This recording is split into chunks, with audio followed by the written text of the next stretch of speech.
கருவேப்பிலை யூஸ் பண்ணி இட்லி பொடி எப்படி பண்ணணும்னு பார்க்கலாம். இதில் நம்ம தேங்காய் எண்ணெய், நல்லெண்ணெய், நெய் போட்டு சாப்பிட்லாம்.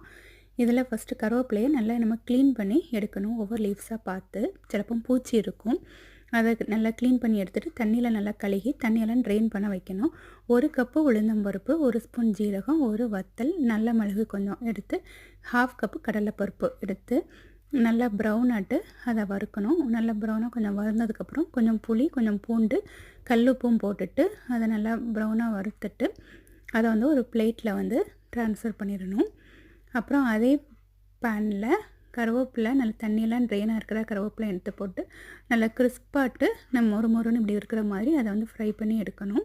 அப்புறம் அது நல்லா ஆறுனதுக்கப்புறம் அதை வந்து பொடி பண்ணி எடுக்கணும். அது திரும்ப பொடி பண்ணிவிட்டு அது நல்லா ஆறுனதுக்கப்புறம் அதை ஒரு பாக்ஸில் போட்டு வச்சா 1 மந்த் நமக்கு இருக்கும்.